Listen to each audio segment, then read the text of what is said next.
All right, Leo, hi, happy Wednesday. Welcome everyone again to another live. We try and do these every other Wednesday. So it's Wednesday here. It's a beautiful day in Yeah, Toronto. It's summer's here apparently. yeah. You're outdoors. You're in the On workplace right location. now. Yeah, on location. Yeah, I'm still joining you from home, so it's okay. It's good. Good. How's everything there? Everything's good. Everything's good. Just got back in the classroom and yeah, my first time since COVID started. So it's nice. The first couple days were a little rusty, I think I Hmm. can say. Hmm. But now I'm definitely back in the swing of it and getting them to move around. And it's nice to feel the vibe, feel the energy for sure. But I live very close Right. So to where I'm teaching. it's not So much of a commute. the commute doesn't, yeah, it's not a hindrance or anything. So that's the best part. Yeah. I can walk here. So So let me ask you a question. And since you're back into the classroom and we're doing this live, I thought we would do something more um, almost like a live Q&A here where we can talk about topics related to teacher entrepreneurship and things that we've been seeing on the internet. for sure. But since you're in class now, in person, teaching, let me ask you something. Does that mean this is the end of online learning?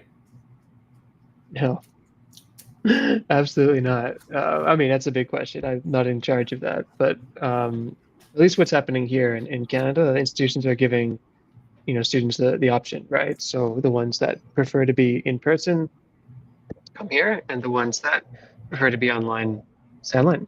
Hmm. Even just talking with the admin people here at the beginning of the semester, they were saying it's still about 70% online, Hmm. 30% in person. So I think we've settled into like preferences now, right? Of Hmm. where learners prefer to be. And obviously, like that's only if you're in the same city. Right now, a lot of colleges here, universities here are getting clients from different Hmm. cities, right? Within Hmm. Canada and even different countries. So for those people, it's going to be online only, obviously. So it's really only do you live in the same city and then what's Yeah. your preference? So no, I think I think in the ES this has been in traditional education, you've been able to do hybrid and online for a long time. You can take classes from Stanford, for example. Like if you just sign up Mhm. and pay for it, you can join the online classes, right? So Yeah. I think for language, I think it's pretty safe to say this is going to go on for a while. It comes down to preferences for sure. What do you think? Mhm. Yeah. No, I was having a conversation with someone at a different college here in North America, specifically in Toronto, and they had told me that the appeal to online learning is still very much there. A lot of students prefer that. A lot of colleges are still pushing for online learning. So, if you are a language teacher, if you are thinking about building an online course, I think the opportunity is still out there. We haven't For switched. sure. But I think it's important because, based on the conversations that I've been having with some teachers, I think it's important to kind of understand how the types of gaps that students have can affect how well they learn. And you're in a classroom now, and you can kind of like see the kind of information that is missing from the online, sorry, from the face to face that they could be doing online.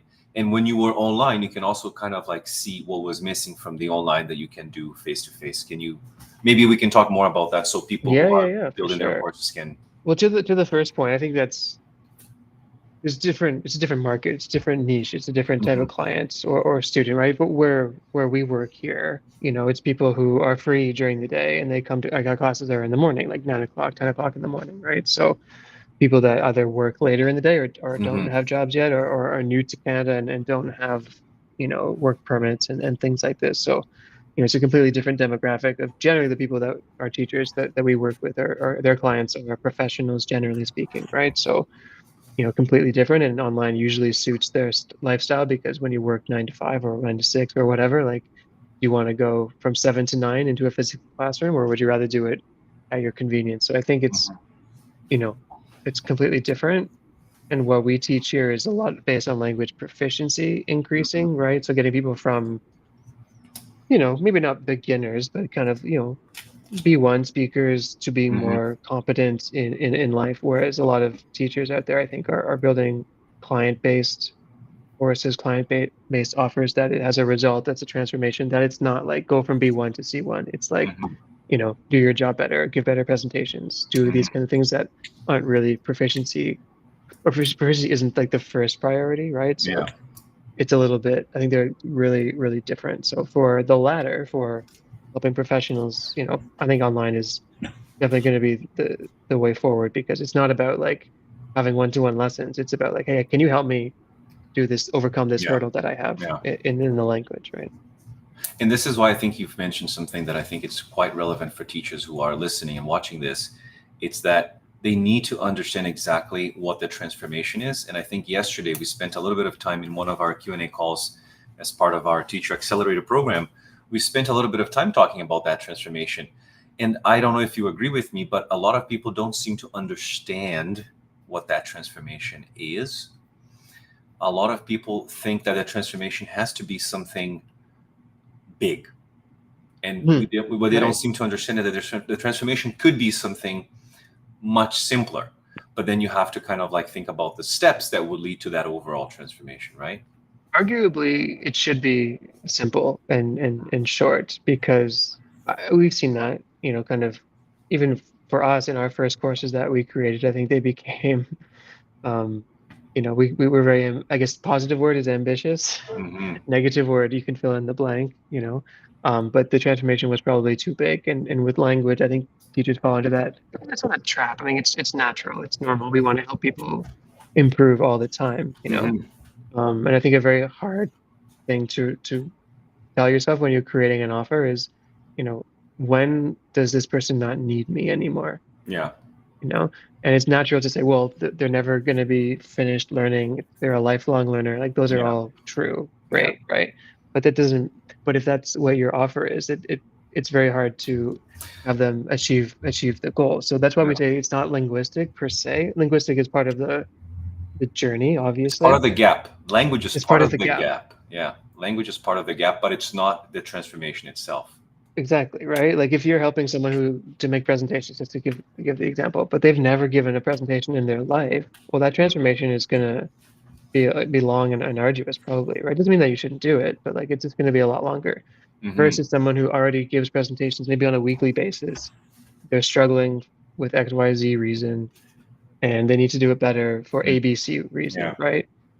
And then you can really help them achieve their goal a lot faster. They'll be happy with it, and then they're likely to kind of Yeah. renew with you and keep Yeah. going with the service because they've already got a win. So I think, yeah, having very, very finite Yeah. and specific transformation goals, even when you think it's small, once you start planning the course, like you're going to Oh, realize it's already still pretty yeah. big. So you can even delete a little bit of it as well. Even if you think about a very simple example of, maybe the transformation you offer to your students is, I will help you write an academic introduction. Right? Even thinking about that academic introduction, which again, I think includes both a knowledge gap, probably a skills gap, and even an environmental gap, because they might not live or be in an environment that is conducive to kind of like Yeah. being able to write that. If you were to map out that transformation, I will show you how to write. Let's say in 3 weeks, I will show you how to write an academic introduction.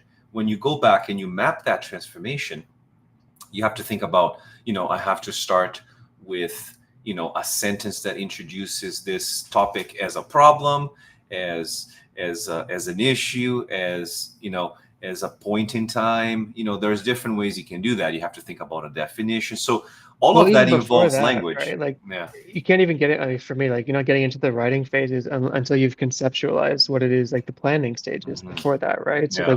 what exactly? So there's What's the so topic? Yeah. already like we're already many steps in, which I think brings up a good point too, you know, in terms of qualification or qualifying prospects, or if Mhm. you haven't started yet, like what kind of person do you want to work with?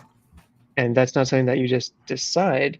But talking about gaps, I was talking with someone on LinkedIn. There was a post, and he was, I forget exactly what was Mhm. the concept, but basically kind of saying, well, it would be great, it's something about learners and clients, not doing their homework and not doing the work. And like I tell Mhm. them what to do and they don't do it, they don't show up for lessons, blah, blah, blah. And only if you could sell like accountability and things like that as a joke, right? Mhm. And I was saying like, well, actually I appreciate the joke, but like you can do that. Yeah. And Yeah. in fact, the accountability gap is a huge one and a Mhm. very profitable one. I was saying when I did the Q&A with TAP a few weeks ago, like there's a lot of free information on the internet, and people can learn English on Duolingo and Yeah. YouTube and that kind of stuff. But a lot of people will pay for accountability, will pay Hmm. for someone to be waiting to hear from them or waiting to read their work or give them Hmm. feedback or meet with them. So, again, if only the students did all the work, well, maybe that's why they're paying you. Maybe that's why Yeah. they'd be interested. So you don't have to overthink it too much. Like Yeah. people do pay for accountability all the Yeah. time. Yeah. Maybe one thing you can do is include an accountability challenge or an accountability, as you said, a gap. I think accountability is also a gap. Hmm. Um, Well, that's why we- people pay for a lot of things, like yeah. anything, like gym trainers, things like this. Can you exercise by yourself? Yes. Can you work out, lose weight, gain muscle by yourself? Of course. Yeah. But most people, well, not most people, but a lot of people don't. Or the people who pay for a trainer, if you really ask Ah, them, it's like an accountability gap, right? They need yeah. someone to push them, you know? The accountability comes every 2 weeks when you have to take pictures and submit it to your coach, and he's like, "What have you been There doing? you Because I don't see any results here." There you You go. know? So if you're talking to a prospect and they say anything like, "Hey, I've been trying to learn English for a long time, but I haven't taken classes in a long time, but Mhm. all of these mean they have an accountability gap," right? Whether or not they know it or not is one thing, and whether or not they feel that it's important enough to solve is another question. But anytime you hear things like that, there's an accountability gap there. Yeah. Yeah. And that's just one of the gaps. And I was having a conversation with another teacher recently, and it's kind of related to this because we were talking about a course that she's creating. She's creating a course based on listening. And it's interesting because it is the course, the transformation is that they will have a repeatable technique to active listen and also learn to decode. Nice. And then instead of doing passive listening, right? Which I thought, this is great. This is actually a very simple transformation. You will know how to listen to recordings in English, and you're going to be able to use this repeatable technique to Right. improve the listening. Without your trainer indefinitely, right? On your own. Exactly. Yeah. Exactly. But then she asked me a very interesting question. She said, "Is that a transformation?" I said, "Yes, it is," because what happens is they have a knowledge gap here. They probably don't have the information that they need to be able to decode, to understand that sounds collide, sounds change, sounds disappear. So all of that is a knowledge gap. And then, of course, in there you also have a skills gap, because they might know all of this theory, they might know all of these things, but they lack the practice to do this very well. So, for example, even in the example of the academic paragraph, we have a student who might know how to write sentences, but they have a hard time writing a complete essay or writing an entire paragraph. So this gap in learning is more about like, how can I give students more practice to develop this skill, right? So Right. what the question was, and which is I think is interesting, is she said, "Is this enough of a transformation?" I said, I'm not going to say what I said, but I'm going to ask you, do you think that's enough of a transformation? Enough is the key word there, right? So is this a transformation? Like literally, transformation is just going from one point to another point. It can be Yeah. small, it can be big. Like how are you different? How are you improved? How are you better? Yeah. What's something you can do now that you couldn't do 2 weeks ago? Like Exactly. whatever, right? Yeah. Enough is a layer of complexity Hmm. to that question. Yeah. Because enough means a few different things. Number one, for them, is it enough for them to pay to solve this problem, or could they do it for free and have the same result, right? Number two, if they say, no, I think I need to pay for this, why? And then how much are they going to pay? So if you're thinking about charging, how much can you charge for, Yeah. is it enough? Like, is it not necessarily, it doesn't mean the transformation has to be bigger. I think that's a misconception. It doesn't have to be, like we said, a bigger transformation. It has to be a more important Hmm.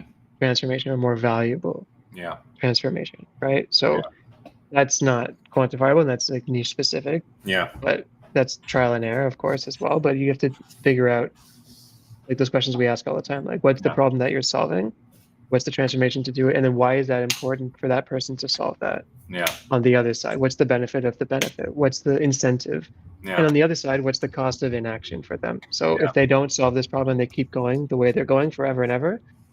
Is that so bad? Yeah. If it's not so bad, then they're probably not going to pay That's to right. solve it. But if it is bad, then they will. So those are like the considerations that Mhm. I would recommend considering there. Yeah. And I even told her, like, this is actually a good transformation. And it might be one of the transformations of a much bigger offer, because maybe the first step is I will show you this technique. that you can use when you're listening. Maybe the second transformation would be, I'm going to show you how to do this when you're actually having live conversations and when you're interacting with people. So you're kind of like building a second layer on top of that first transformation, right? Absolutely.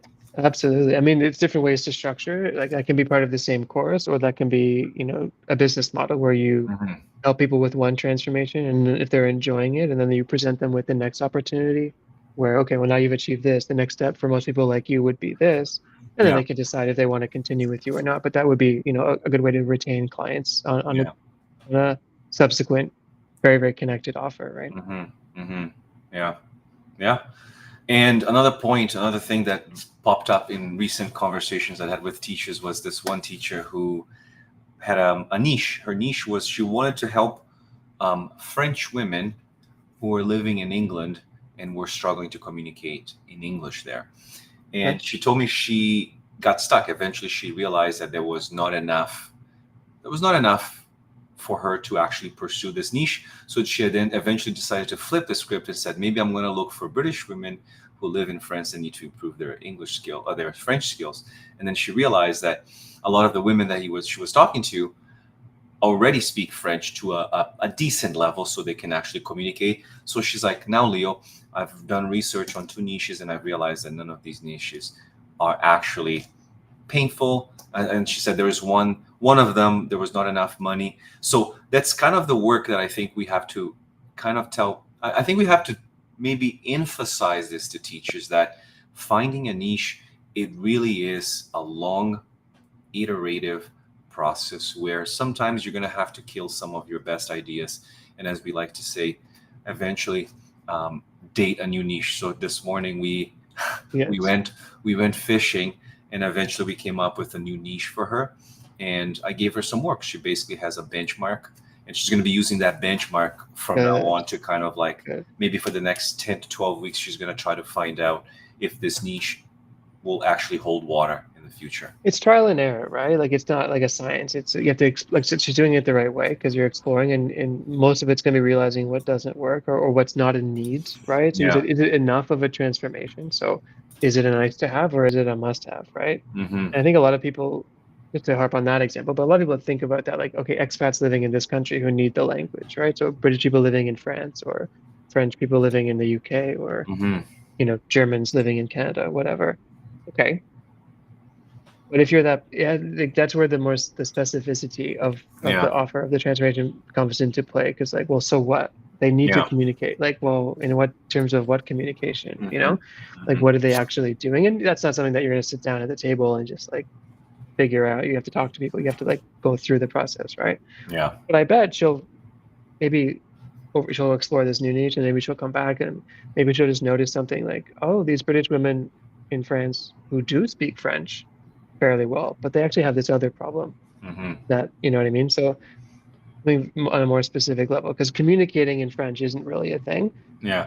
What is it exactly, more specifically, that they're doing? Yeah. Yeah. She decided she's going to try a different a group of people, and she's moving into the hospitality industry because she There you go. realized that she lives in a very small town near Paris, and apparently, if I'm not mistaken, a lot of tourists are there, and a lot of the people who work in the hotel staff don't really speak English. So, right there, you have a very There good you go. problem to be solving. There you go. Yeah, Absolutely. For both the employees and for the business itself. exactly. And Good. the last thing I think we should talk about before we wrap it up, which I think would be very interesting for people who are watching this, is I was talking to a teacher who ran her first pilot program, and initially she had 10 people sign up for the program, so that she started with 10, but then about 5 of them dropped. 5 continued, and then in the end, only 3 have completed the program. What can we say to teachers out there who are running their first pilot program and experience similar results? I think I know who you're talking about, and I had a conversation with her as well. It happens. This is normal, first of all. That's what I said to her. Yes. Like, this is totally normal. This happens all the time. And I gave her the example of ours when we ran our pilot for 5 and 30, right? We Hmm. had 5 people agree to do it. 2 of them dropped out, did not finish it. One of them kind of went through but stopped in the middle, and 2 finished, right? Yeah. So 2 out of 5. And this is very normal when people don't pay for stuff. It's kind of like a normal pattern that you see. You can do all the things that you're supposed to do, get them to commit and things like that. But this is kind of normal, right? But I remember, and if I know who you're talking about, in her specific answers of, she interviewed people about like why they weren't continuing or whatever. And this was, I thought was interesting, where if people were saying like, I'm just kind of busy at work right now, I'm traveling, I'm doing these things. This is really good information for any teacher if you're doing a pilot, information to hear, because when people say that, it means whatever your transformation, it's not enough, to use your word, right? Because if it was important enough to solve, they wouldn't say that. They would be invested in it. Yeah. Of course. I always joke, like the analogy is like if you're walking across the street and you get hit by a car and the ambulance shows up to take you to the hospital, are you going to get in the ambulance, or are you going to say, no, work is really busy right now. Actually, I'm taking a vacation. I'm traveling. So can you come back in 3 weeks and then take me to the hospital? Like, obviously not. No, you're going to get in the ambulance. You're going to go. If something's important enough, people will do it. So that doesn't mean, so that means one of two things. The transformation that is being offered isn't enough or isn't important enough. Or two, it is, or it could be, but it's not being communicated properly, or they're not understanding exactly what it is. So, investigating one of those two things, and this might sound, discouraging to anyone who's at that phase, but this is actually really, really good information. You want to, accelerate to fail is exactly what this is, to get this, and then you can fix it very quickly. That's why we help people to run a pilot within like 30 days, because you get this information and you can fix it instead of not wasting, but like, going through years. Spending like maybe, I don't know, a year just building a program, running it, and then not getting enough people for it. Yeah. Right. And then you can actually figure out, and then I gave her questions to ask these people to find out, basically what would make it important enough for you to stay and to do this. Yeah. And now she's finding that out. Yeah. Which takes a little bit of time. It takes a little bit of time. I don't think it's something that comes easily. And as you said, I think we've spent a lot of time trying to understand our niche. And even within that niche, that people that we found that are our audience, we realize that there are so many nuanced responses and so many nuanced reasons as to why somebody would want to do something or not want to do something. So if you're a language teacher and you're really thinking about getting started, starting your business and everything, you have to understand that it's important for us to have these honest conversations. Your first pilot, the first version of your course, is not going to be as successful as you expect it to be. You're going to have a lot of people who might join it, but might not complete it. So all of this is actually, as you said, Andrew, part of the process. So you have to trust it. You have to trust the process that we have created. And in TAP, we show you that. We give you very specific benchmarks that you can use for maybe the first 3 months of your business, and we show you exactly what kinds of steps, what kinds of actions you need to take in order to make sure that you actually complete I think we have two very important benchmarks for when people start their teaching business, and I think we can talk about that quickly before we wrap it up. Sure. Benchmarks are great, right? So this is kind of like the accountability part. When people sign up for accountability gaps, like, biggest thing is people, I think too big and they get overwhelmed and they think they have to do everything at the same time. So we give people benchmarks. So like, no, just in the next 30 days, just you're working on this, or the next 7 days, you're just working on this, and then get that finished. Okay, well, what's the next one? With the big picture in mind, of course, as well. But I'm going to give here people just as an example of the first benchmark that we use. You want me to share your screen here? Yeah, can you show it? So we can just talk about it.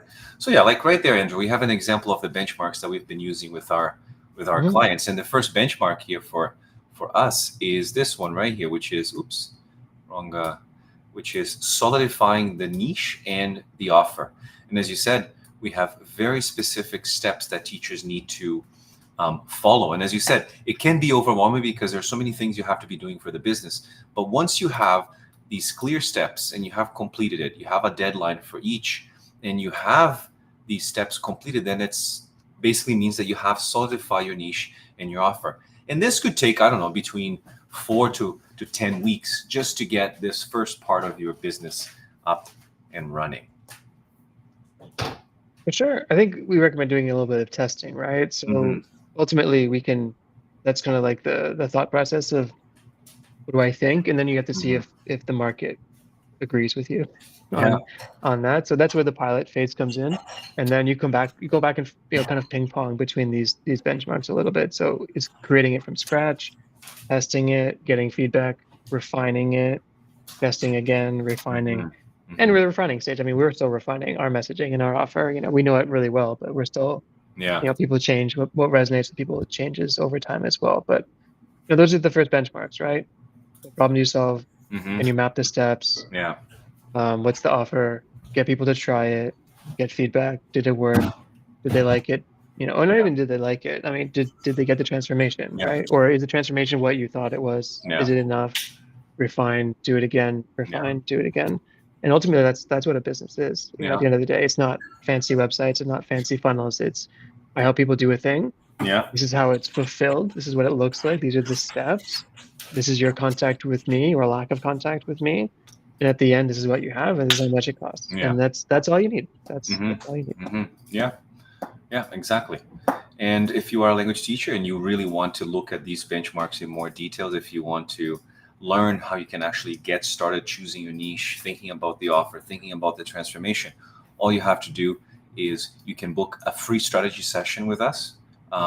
You can do that via our website.